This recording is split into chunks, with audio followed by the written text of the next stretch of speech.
In the mid-1990s, the number of people who were dying from AIDS reached epidemic proportions. In the years that followed, 3/4 of the people living with HIV and AIDS were in sub-Saharan Africa. Zambia was one of the worst affected countries in the region. At one stage, 1 in 5 of the population were infected.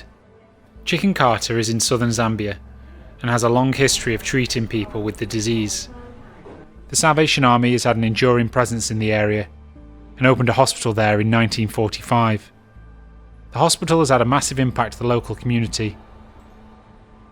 The hospital had the equipment and means to test people for HIV. A mother who's HIV positive can pass the disease on to her child during pregnancy and childbirth or through breastfeeding. Having HIV makes people more susceptible to other illnesses.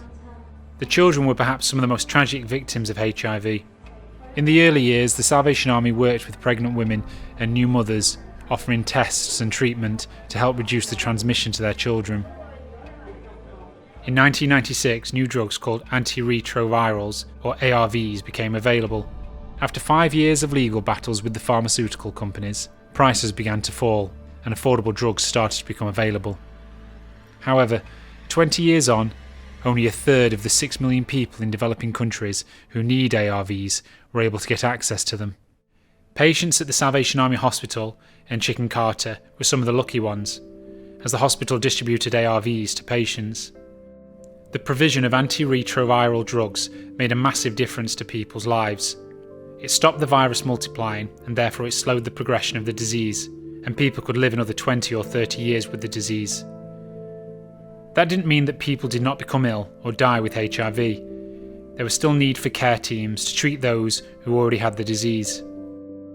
The Salvation Army put a lot of effort to treat people with the disease, but it also went to great pains to send care teams into areas affected by the illness as well. In the Kibera slum in Nairobi, Kenya's capital city, most people don't have access to running water, sanitation or health facilities. When these images were recorded nearly 20 years ago, life expectancy was just 46 years old. HIV infection was very high. 1/4 of the Kibera population was living with the disease. As the death toll rose, so did the number of orphans. The Salvation Army used its community centres to run daily programmes for orphan children in a warm and welcoming environment, offering the children a basic education whilst giving them a wholesome midday meal. At this time there was 100,000 orphans living in Kibera. The Salvation Army's work with orphans offered solace in a time of unimaginable hardship.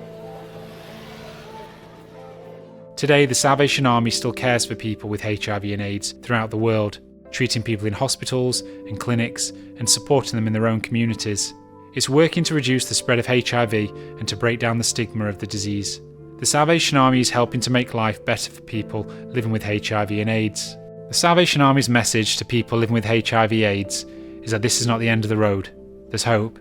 People can still lead positive lives.